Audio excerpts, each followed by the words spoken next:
Well, this isn't the first big shock of the year. Back in June, the UK voted to leave the European Union, surprising the pollsters once again. And these two events have more in common than just being unexpected, as Adefemi Akinsanya reports. As the dust settles and Donald Trump's presidential win sinks in, the impact of his triumph on Brexit is difficult to assess.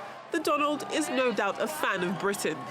In a nod to his Scottish roots, Trump chose the Highlands for his plan to create a glamorous golf course and is keen to invest in other projects.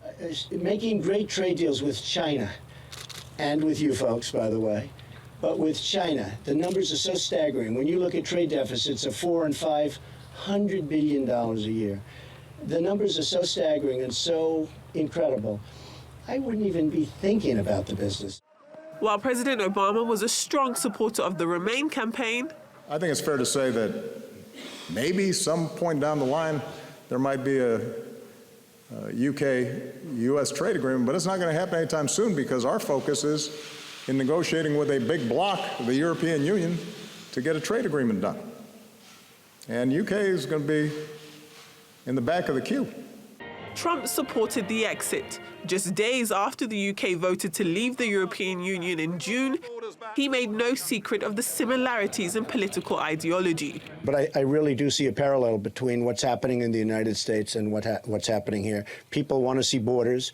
They don't necessarily want people pouring into their country, that they don't know who they are and where they come from. They have no idea.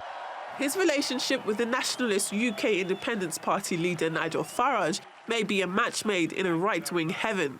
2016 is, by the looks of it, going to be the year of two great political revolutions.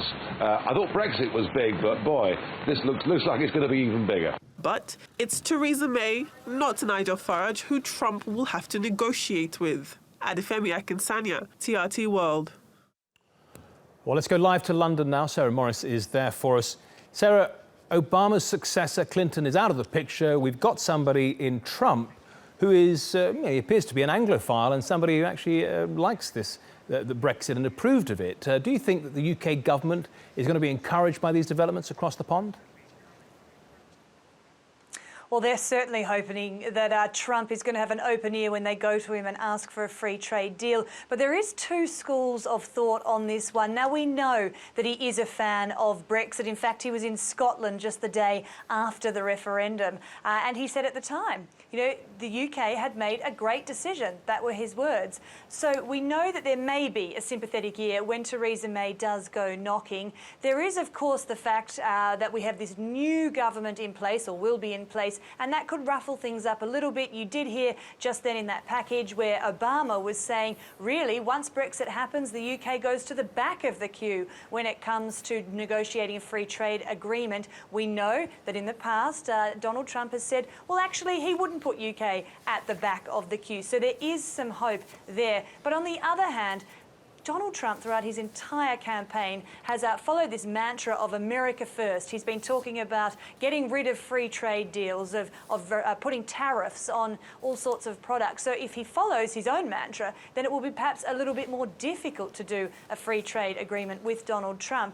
But in saying that, the UK will be treading very, very carefully here. They desperately do need this free trade agreement. The trade between the two countries is worth about $40 billion a year, even a bit more than that.